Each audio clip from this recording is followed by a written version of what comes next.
Hello friends, নীলকুঠি প্ল্যাটফর্মে সকলকে স্বাগত জানাই। আমি সুনীল। আজ এসে গেছি আধুনিক ভারতের ইতিহাস চর্চার এক গুরুত্বপূর্ণ অধ্যায় নিয়ে, ইতিহাসের ধারণা। ইতিহাসের ধারণা আমাদের দশম শ্রেণীর পাঠ্যাংশের প্রথম অধ্যায়।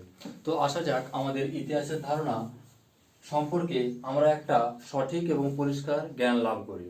ইতিহাসের ধারণা শুরু করার আগে আমরা ইতিহাস সম্পর্কে দু চার কথা জেনে নেব।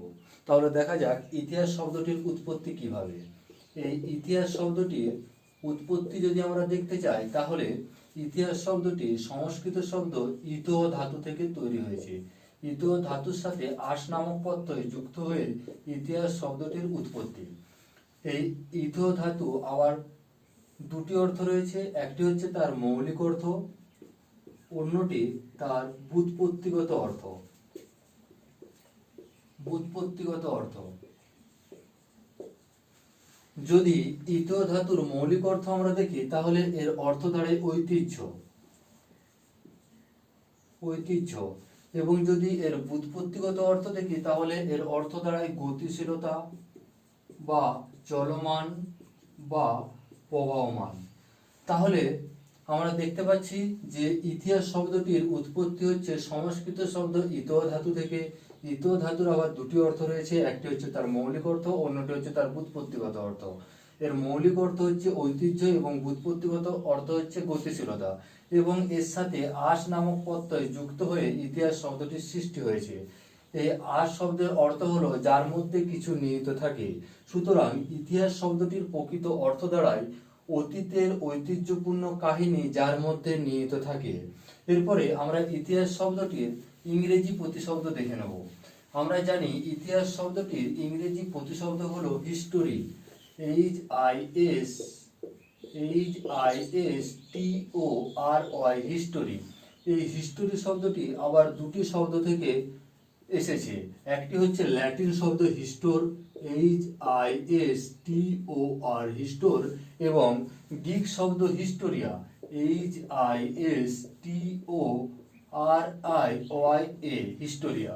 যদি আমরা এর ল্যাটিন অর্থ দেখি, তাহলে হিস্টোর শব্দের অর্থ হলো জ্ঞান, এবং যদি আমরা গ্রিক শব্দ হিস্টোরিয়া দেখি, তাহলে এর অর্থ হলো সত্যকে অনুসন্ধান করা। সুতরাং হিস্টোরি শব্দটির অর্থ দাঁড়ায় সত্যকে অনুসন্ধান করা বা অতীতের ঐতিহ্যপূর্ণ কাহিনী যার মধ্যে নিহিত রয়েছে। এরপরে আমরা দেখব ইতিহাসের লক্ষ্য কি। আমরা জানি যে ইতিহাস নিয়ে যিনি আলোচনা করেন বা গবেষণা করেন তাকে ঐতিহাসিক বলা হয়। একজন ঐতিহাসিকের লক্ষ্য হলো সত্যকে অনুসন্ধান করা, এটা হচ্ছে সামান্যতম অর্থ। আর যদি আমরা ইতিহাসের পরিধি দেখি, পরিধি অর্থাৎ ইতিহাস জ্ঞান লাভ করার সাথে সাথে আমরা কি কি বিষয়ের উপরে বা কোন কোন জায়গা সম্পর্কে সঠিক জ্ঞান অর্জন করব, তাহলে দেখব ইতিহাস পঠনের মধ্য দিয়ে আমরা কোনো জায়গার সামাজিক জ্ঞান, রাজনৈতিক, অর্থনৈতিক অবস্থা এবং সেখানকার আচার আচরণ সম্পর্কে একটা সঠিক জ্ঞান লাভ করে থাকি। এবং এর যদি প্রকৃতি আমরা দেখি, তাহলে দেখতে পাবো ইতিহাস আমাদের সময় এবং স্থানের একটা ধারণা দেয়, নিরবিচ্ছিন্ন বা চলমানতার একটা ধারণা দিয়ে থাকে। এছাড়া আমাদের কার্যকারণ সম্পর্ক বা বিজ্ঞান বা বিশ্লেষণ ধর্মিতা সম্পর্কে একটা ধারণা দিয়ে থাকে। এটা গেল ইতিহাস সম্পর্কে আমাদের সাধারণ কিছু কথাবার্তা। এটা আমাদের সিলেবাসের অন্তর্ভুক্ত না হলেও আমাদের ইতিহাস পাঠ করার জন্য প্রয়োজন। এরপরে যাব আমরা আমাদের আলোচ্য বিষয় আধুনিক ইতিহাসের বৈচিত্র্য। এখান থেকে আমাদের দশম শ্রেণীর পাঠ্যাংশ শুরু হচ্ছে। আধুনিক ইতিহাসের বৈচিত্র্য। আধুনিক ইতিহাসের বৈচিত্র্য কখন শুরু হয়, কিভাবে শুরু হয়, বা এর বৈচিত্র্যের মধ্যে আমরা কি কি পাবো সেই সম্পর্কে দেখে নেওয়া যাক। আমরা দেখছি যে ইতিহাসের বৈচিত্র্য না লিখে এখানে আধুনিক শব্দটি এসেছে, অর্থাৎ এখানে এটুকুনি বোঝানো হয়েছে যে প্রাচীনকাল থেকে যে ইতিহাসের ধারা চলে আসছে তার সাথে এখন কিছু পরিবর্তন হয়েছে। আমরা জানি যে অতীতের ঘটনাই হলো ইতিহাস, অর্থাৎ আগেকার দিনে রাজা রাজাদের কাহিনী, বড় বড় যুদ্ধ, রাজাদের প্রশাসনিক ব্যবস্থা, তাদের সামাজিক ব্যবস্থা, তাদের অর্থনৈতিক ব্যবস্থাই ছিল ইতিহাসের নিয়ম। অর্থাৎ ইতিহাস কিছুটা ছিল গল্পের নিয়মে বা কিছুটা সাহিত্যধর্মী। পাঠকের মনোরঞ্জন করার জন্য সত্যের সাথে সাথে অল্প বিস্তর গল্পের সংযোজন করা হতো, কিন্তু বর্তমানকালে তেমন কিছু হয় না। এখন ইতিহাসের লক্ষ্য হচ্ছে সত্যকে অনুসন্ধান করা, এবং সেটা হচ্ছে অনেকটা সামাজিক, অর্থাৎ নতুন ইতিহাসের যে বৈচিত্র্য তার একটা প্রধান ধারাই হলো নতুন সামাজিক ইতিহাস চর্চা। নতুন সামাজিক ইতিহাস চর্চা, এটা হলো আধুনিক ইতিহাস চর্চার নতুন সামাজিক ইতিহাস চর্চা। নতুন সামাজিক ইতিহাস, এটা হলো আধুনিক ইতিহাস চর্চার একটা বড় অংশ জুড়ে রয়েছে আধুনিক ইতিহাস বা নতুন সামাজিক ইতিহাস। এই নতুন সামাজিক ইতিহাসের মধ্যে আমরা কি কি পড়বো না, নতুন সামাজিক ইতিহাসের মধ্যে আমরা আমাদের পারিপার্শ্বিক ঘিরে থাকা বা আমাদের নিত্য প্রয়োজনীয় সবকিছুই নতুন সামাজিক ইতিহাসের মধ্যে পড়বো। অর্থাৎ খাদ্যাভ্যাসের ইতিহাস, নারী ইতিহাস, পোশাক পরিচ্ছদের ইতিহাস, শিল্প চর্চার ইতিহাস, সামরিক চর্চার ইতিহাস, সমস্ত কিছু পড়বো। তাহলে দেখে নেওয়া যাক নতুন সামাজিক ইতিহাস চর্চার সূচনা কবে হয়, কোথায় হয়, কিভাবে এটা জনপ্রিয়তা লাভ করে বা কিভাবে এটা ব্যাপক অর্থে এগিয়ে আসে। তাহলে নতুন সামাজিক ইতিহাস চর্চার সূচনা যদি আমরা দেখি তাহলে দেখব এটা 1960-এর দশকে শুরু হয়েছে। 1960-এর দশক সূচনা, এবং এর সাথে যদি আমরা 10 বছর আরো যোগ করি অর্থাৎ 1970, 1970 হলো নতুন সামাজিক চর্চার ইতিহাসের স্বর্ণযুগ। স্বর্ণযুগ নামে পরিচিত। অর্থাৎ যখন 1960-এর দশকে নতুন সামাজিক ইতিহাস চর্চা শুরু হয় তখন কেবলমাত্র তা পশ্চিমী দেশগুলির মধ্যে সীমাবদ্ধ ছিল, অর্থাৎ ইংল্যান্ড, ফ্রান্স, আমেরিকা এসবের মধ্যে সীমাবদ্ধ ছিল। পরবর্তীকালে তা সমগ্র বিশ্বে ছড়িয়ে পড়ে। সেটা কবে না 1970 দশকে, এবং 1900 এর সাথে যদি আমরা আরো 10 যোগ করি অর্থাৎ 1980 দশকে ভারতবর্ষে নতুন সামাজিক ইতিহাস চর্চার সূচনা হয়। তাহলে দেখে নেওয়া যাক 1980 দশকে নতুন সামাজিক ইতিহাস চর্চার সাথে আমাদের ভারতবর্ষের কোন কোন ঐতিহাসিক যুক্ত ছিলেন বা কাদের হাত ধরে আমাদের দেশে নতুন সামাজিক ইতিহাস চর্চার সূচনা হয়। আমাদের দেশে নতুন সামাজিক ইতিহাস চর্চার সূচনা করেন রঞ্জিত গুহ। রঞ্জিত গুহ মহাশয়, রঞ্জিত গুহ মহাশয়, সুমিত সরকার, সুমিত সরকার সরকার, গৌতম ভদ্র, গৌতম ভদ্র, এছাড়া জ্ঞানেন্দ্র পান্ডে, জ্ঞানেন্দ্র পান্ডে পান্ডে প্রমুখ। তাহলে নতুন সামাজিক ইতিহাস চর্চার মধ্যে আমরা কি দেখলাম, যে আধুনিক ইতিহাসের বৈচিত্র্যের একটি অন্যতম শাখা হচ্ছে নতুন সামাজিক ইতিহাস চর্চা। এই নতুন সামাজিক ইতিহাস চর্চার সূত্রপাত হয় 1960-এর দশকে। কোথায় শুরু হয় না পশ্চিমী দেশে, অর্থাৎ ইংল্যান্ড, ফ্রান্স, আমেরিকা এই সকল দেশে নতুন সামাজিক ইতিহাস চর্চার সূচনা হয়।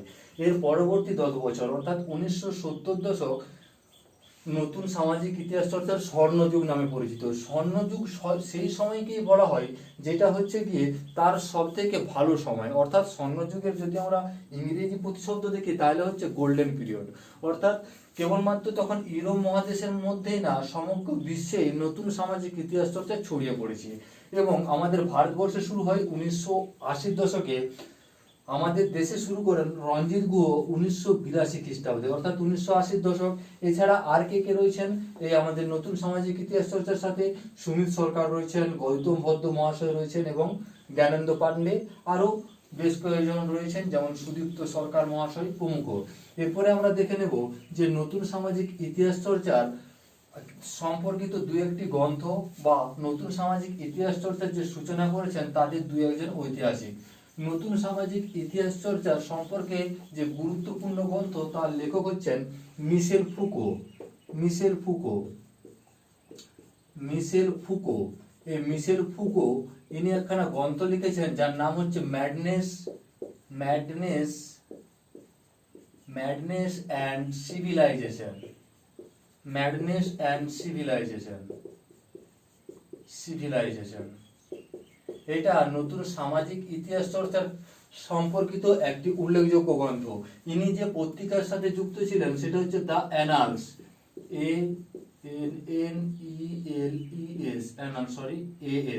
অ্যানালস। দ্য অ্যানালস পত্রিকার সাথে যুক্ত ছিলেন। এই পত্রিকা প্রকাশিত হয় 1928 খ্রিস্টাব্দে। এছাড়া আরো দু চারজন ঐতিহাসিক রয়েছেন, তার মধ্যে অন্যতম হলেন Marc Bloch, Marc Bloch, Marc, Bloch, Lucien Febvre প্রমুখ। তাহলে নতুন সামাজিক ইতিহাস চর্চা সম্পর্কে আমরা কি দেখলাম, যে নতুন সামাজিক ইতিহাস চর্চা সম্পর্কে একখানি গ্রন্থ হলো ম্যাডনেস অ্যান্ড সিভিলাইজেশন, যার লেখক হচ্ছেন মিশেল ফুকো, এবং তিনি যে পত্রিকার সাথে যুক্ত ছিলেন, যা অ্যানার্স পত্রিকার সাথে যুক্ত ছিলেন।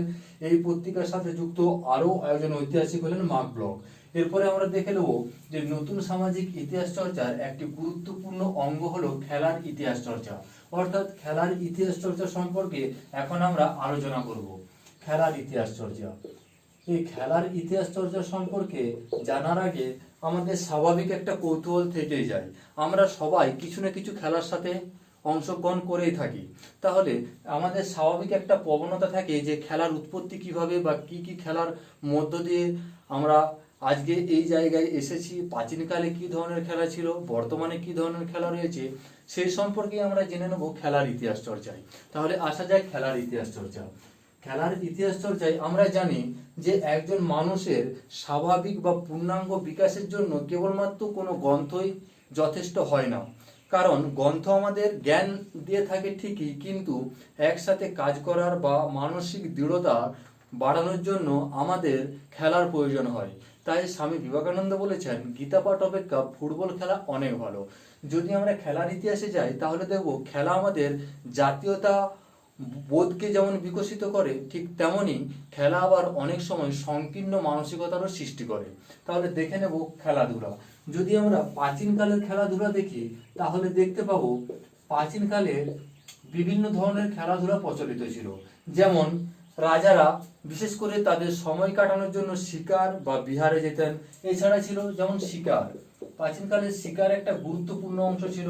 এছাড়া কি ছিল, দাবা খেলা ছিল, দাবা পাশা খেলা। আমরা জানি দাবা পাশা, দাবাতে ভারত দাবার আবিষ্কৃত হয় ভারতবর্ষে, এবং দাবার সাথে যুক্ত একজন বিখ্যাত ভারতীয় হলেন বিশ্বনাথ আনন্দ। ঠিক আছে, এছাড়া রয়েছে পাশা খেলা।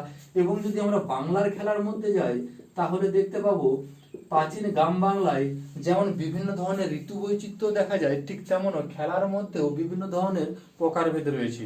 অর্থাৎ যদি আমরা বাংলার খেলা দেখি তাহলে দু একটা খেলা না, বিভিন্ন ধরনের খেলা ছড়িয়ে রয়েছে। যেমন হাডুডু রয়েছে, ডাঙ্গুলি রয়েছে, মার্বেল রয়েছে, নৌকাবাইজ রয়েছে, কানামাছি রয়েছে, বিভিন্ন ধরনের খেলা রয়েছে।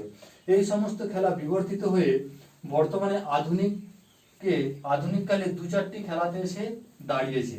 যদি আমরা প্রাচীন বাংলার একটা গুরুত্বপূর্ণ খেলা হচ্ছে মল্ল খেলা বা মল্লযুদ্ধ।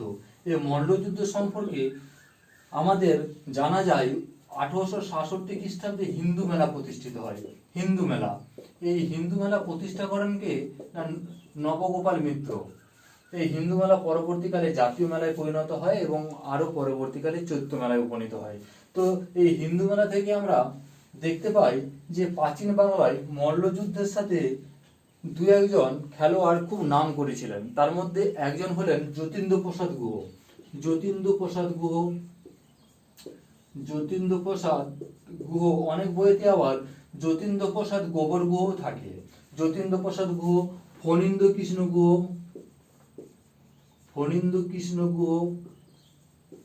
কৃষ্ণ গুহ প্রমুখ। তাহলে আমরা খেলার ইতিহাস চর্চার শুরুতেই আমরা কি দেখলাম, না প্রাচীনকালে কি ধরনের খেলা ছিল, অর্থাৎ রাজারা শিকারে যেত, তাছাড়া দাবা ছিল, পাশা ছিল। দাবার খেলার উৎপত্তি হচ্ছে ভারতবর্ষেই, এবং দাবা খেলার সাথে যুক্ত রয়েছেন বিশ্বনাথ আনন্দ, যিনি একজন আন্তর্জাতিক দাবাড়ু। এছাড়া আমরা দেখলাম যে প্রাচীন বাংলায় কি ধরনের খেলা ছিল।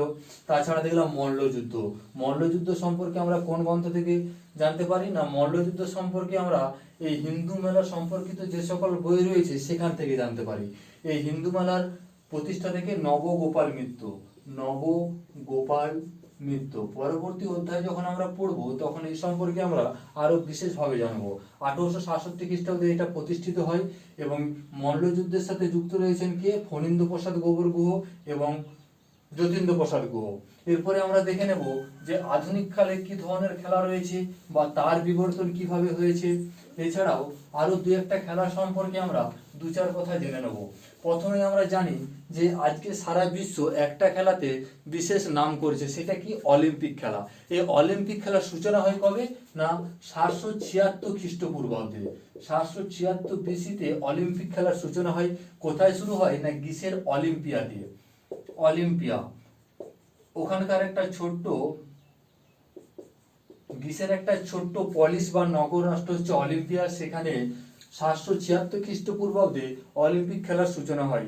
কিন্তু আধুনিক কালে যে অলিম্পিকের সূচনা সেটা কিন্তু 776-তে শুরু হয়নি, সেটা শুরু হয়েছিল 1896। 1896 আধুনিক অলিম্পিকের সূচনা হয়। আধুনিক অলিম্পিকের সূচনা হয় কবে না 1896 খ্রিস্টাব্দে। এরপরে আমরা এসে যাব আমাদের বর্তমানে সব থেকে জনপ্রিয় খেলা football, cricket, hockey, table tennis, সাঁতার সেই সম্পর্কে। প্রথমে আমরা দেখে নেব আমাদের ভারতবর্ষের সব থেকে জনপ্রিয় খেলা ক্রিকেটের ইতিহাস সম্পর্কে।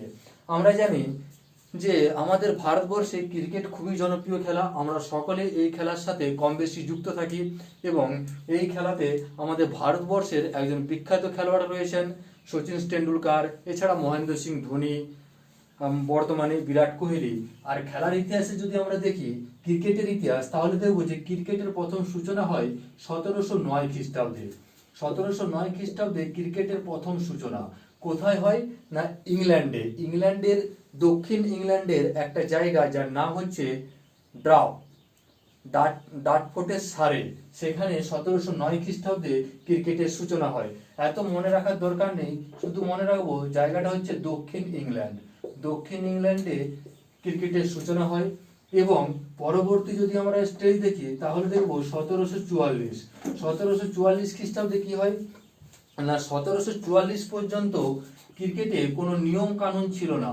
1744 খ্রিস্টাব্দে ক্রিকেটে নিয়ম কানুন চালু হয়, অর্থাৎ ক্রিকেটে যে একটা 22 গজের মধ্যে খেলা হয় এবং নির্দিষ্ট সংখ্যক খেলোয়াড় থাকে, একজন উইকেট কিপার থাকে।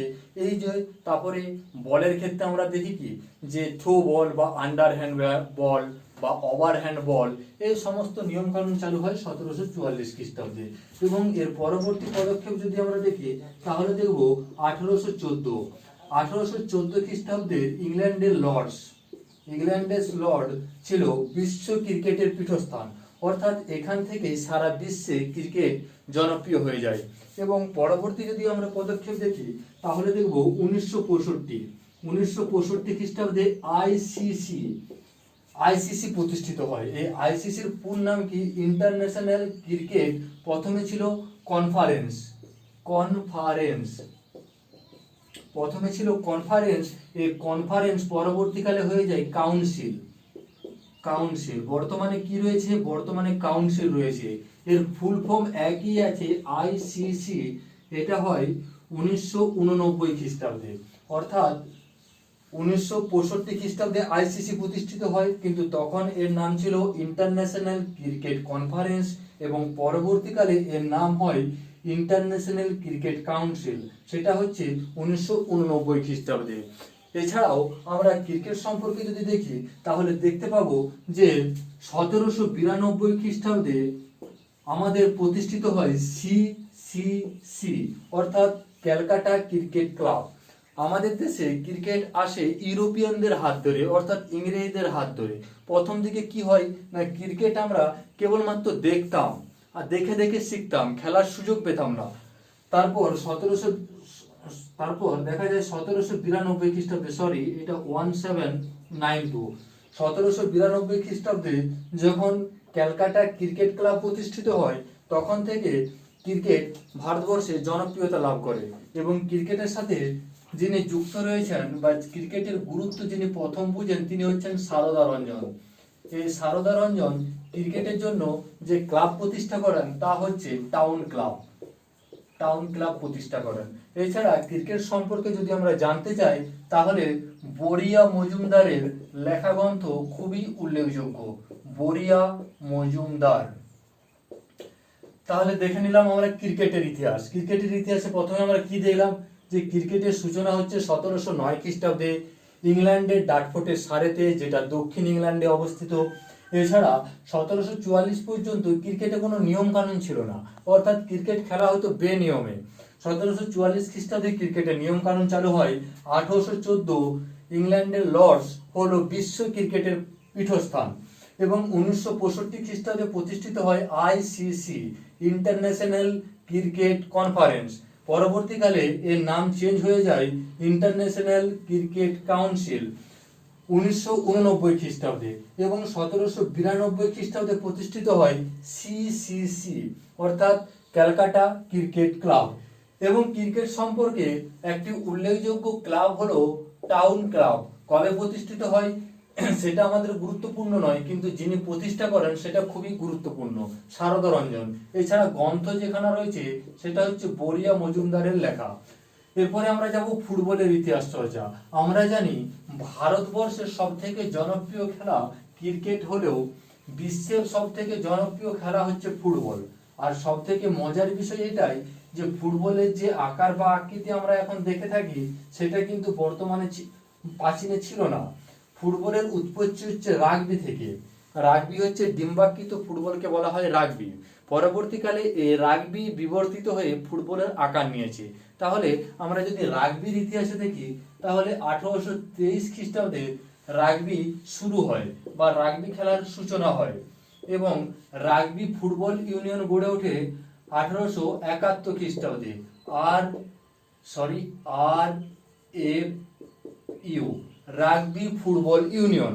এবং যদি এফইউ বা ফুটবল ইউনিয়নের কথা দেখি আমরা তাহলে সেটা প্রতিষ্ঠিত হয় 1863 খ্রিস্টাব্দে, ফুটবল ইউনিয়ন প্রতিষ্ঠিত হয়।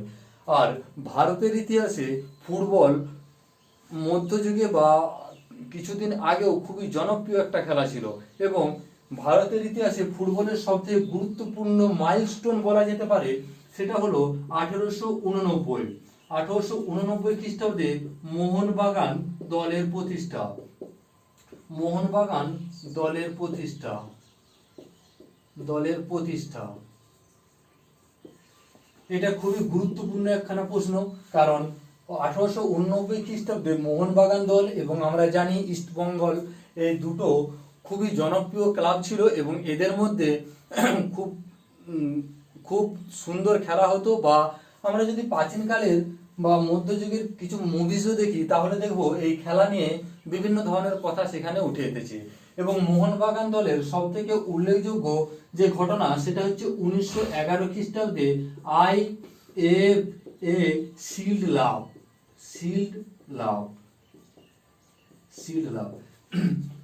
আমাদের রামচন্দ্র গুহ নাকি বলেছেন যে 1911 খ্রিস্টাব্দে মোহনবাগান দলের IFA শিল্ড লাভের পরিপ্রেক্ষিতেই নাকি আমাদের যে রাজধানী সেটা দিল্লিতে স্থানান্তরিত হয়। যদিও এটা বিতর্কিত বিষয়।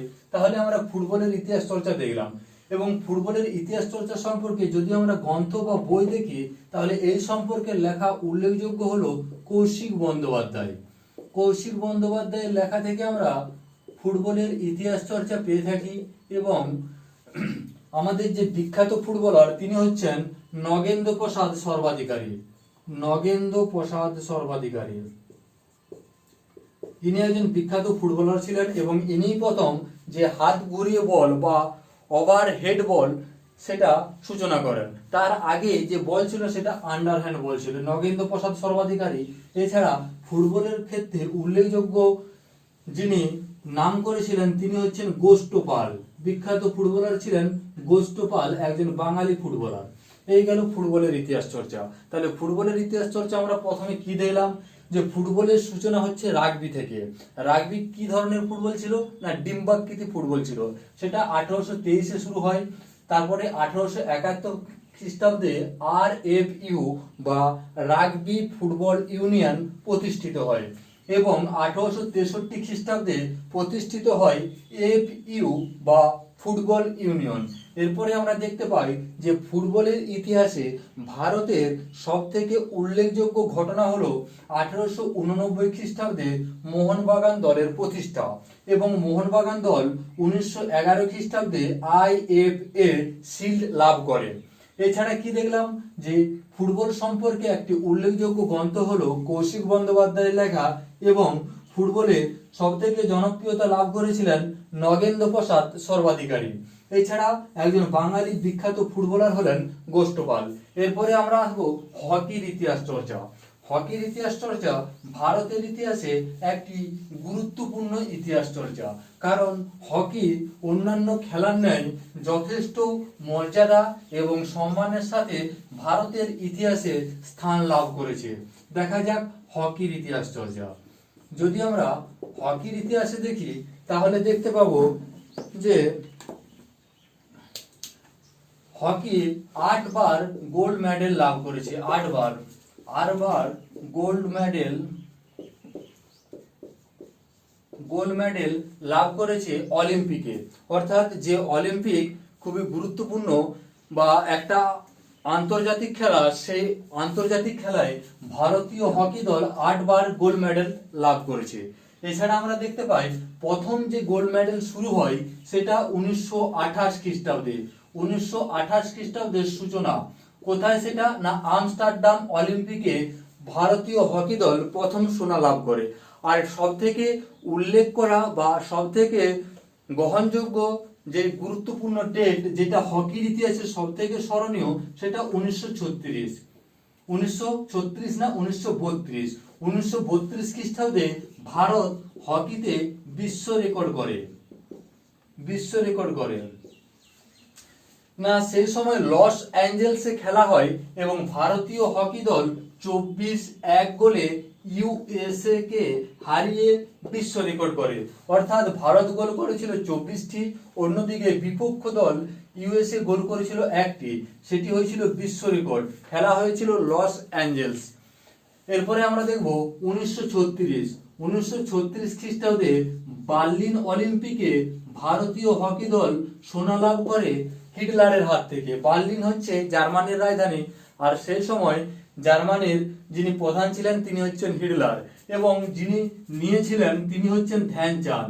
সেই সময় হকির ক্যাপ্টেন ছিলেন ধ্যানচাঁদ। এখানে হিটলারের সাথে ধ্যানচাঁদের একটা কথোপকথন খুবই উল্লেখযোগ্য। অর্থাৎ হিটলার ধ্যানচাঁদকে বলেছিলেন যে দেশ আপনাকে কি দিচ্ছে, ভারতবর্ষ একটা নিডি দেশ বা একটা গরিব দেশ, আপনি কি জন্যে ভারতবর্ষের হয়ে খেলছেন? তখন ধ্যানচাঁদ হেসে উত্তর দিয়েছিল যে আমি দেশকে কি দিলাম বা দেশ আমাকে কি দিল সেটা বড় ব্যাপার না, ব্যাপার হলো আমি দেশকে কি দিলাম। অর্থাৎ তিনি বুঝিয়ে দিয়েছিলেন যে দেশ আমাকে যাই দেখ, দেশের জন্য আমি সর্বদাই প্রস্তুত। তাহলে এই হকির ইতিহাসে আমরা কি দেখলাম যে হকি 8 বার গোল্ড মেডেল পেয়েছে। প্রথম শুরু হয়েছে 1908-এ এবং বিশ্ব রেকর্ড হয়েছিল 1932-এ। বার্লিন অলিম্পিক 1936 খ্রিস্টাব্দে হিটলারের হাত থেকে সোনা লাভ হয়। সেই সময় ক্যাপ্টেন কে ছিলেন না ধ্যানচাঁদ। এছাড়া কি দেখব যে শেষ সোনা পেয়েছিল 1980 মস্কো অলিম্পিকে শেষ সোনা রাশিয়াতে হয়। এছাড়া হকির সাথে যুক্ত একটি বিখ্যাত ক্লাব হলো রেঞ্জার্স ক্লাব।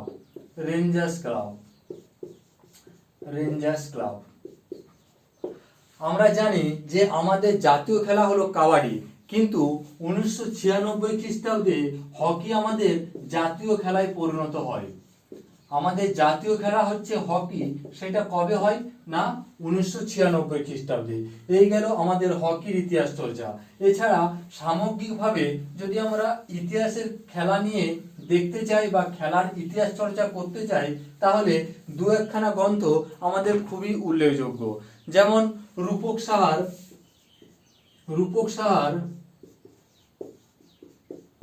সাহার গ্রন্থ একাদশে সূর্যোদয়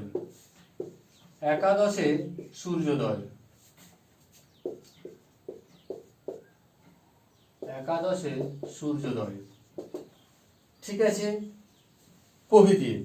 এছাড়া আমাদের খেলার ইতিহাস চর্চা প্রায় শেষের মুখে, আর অল্প দেখে নেব সেটা হলো মহিলারা খেলার ইতিহাসের ক্ষেত্রে কি গুরুত্বপূর্ণ স্থান দখল করেছে বা মহিলাদের খেলার জগতে কতখানি অংশগ্রহণ রয়েছে। মহিলারা খেলার সাথে যুক্ত হয় 1887 খ্রিস্টাব্দে। 1887 খ্রিস্টাব্দে মহিলা ক্রিকেট ক্লাব প্রতিষ্ঠিত হয়। 1887 খ্রিস্টাব্দে। এরপরে আমরা দেখতে পাই 1926 খ্রিস্টাব্দে প্রতিষ্ঠিত হয় WCA অর্থাৎ উইমেন ক্রিকেট অ্যাসোসিয়েশন। এরপর 1958 খ্রিস্টাব্দে প্রতিষ্ঠিত হয় IWCA অর্থাৎ ইন্টারন্যাশনাল উইমেন্স ক্রিকেট অ্যাসোসিয়েশন। এবং আমরা দেখতে পাই 1973 খ্রিস্টাব্দে মহিলা দল বিশ্বকাপে দখল করে বা বিশ্বকাপে অংশগ্রহণ করে জয়ী হয়। এই হলো মহিলাদের খেলার সাথে অংশগ্রহণ। কি দেখলাম যে 1887 খ্রিস্টাব্দে মহিলা ক্লাব প্রতিষ্ঠিত হয়, 1926 খ্রিস্টাব্দে প্রতিষ্ঠিত হয় উইমেন ক্রিকেট অ্যাসোসিয়েশন, 1958 খ্রিস্টাব্দে প্রতিষ্ঠিত হয় ইন্টারন্যাশনাল উইমেন ক্রিকেট অ্যাসোসিয়েশন এবং 1973 খ্রিস্টাব্দে মহিলা দল বিশ্বকাপে জয়লাভ করে। এই ছিল আমাদের খেলার ইতিহাস চর্চা। আজ আমরা এই পর্যন্তই পড়ব। এর পরের দিন আমরা শিল্পচর্চা বা অন্যান্য যে আনুষঙ্গিক ইতিহাস চর্চা রয়েছে সেই সম্পর্কে আলোচনা করব। যদি ভালো লেগে থাকে তাহলে লাইক করবেন এবং কিছু ভুলভ্রান্তি অবশ্যই থেকে যায়, কারণ আমি কোনো প্রফেশনাল ইউটিউবার নই, কিন্তু একজন প্রফেশনাল শিক্ষক। এই লকডাউন অবস্থায় ছাত্রছাত্রীদের দুরবস্থার কথা বিবেচনা করেই আমি এই ছোট্ট প্রয়াস নিয়েছি। আপনাদের সহযোগিতা আমাকে পরবর্তী ভিডিও তুলে ধরায় অনুপ্রাণিত করবে। সুতরাং সাপোর্ট করবেন এবং সাহায্য করবেন। ভালো থাকবেন, সুস্থ থাকবেন। পরবর্তী ভিডিও নিয়ে আমি খুবই শীঘ্র হাজির হচ্ছি। নমস্কার।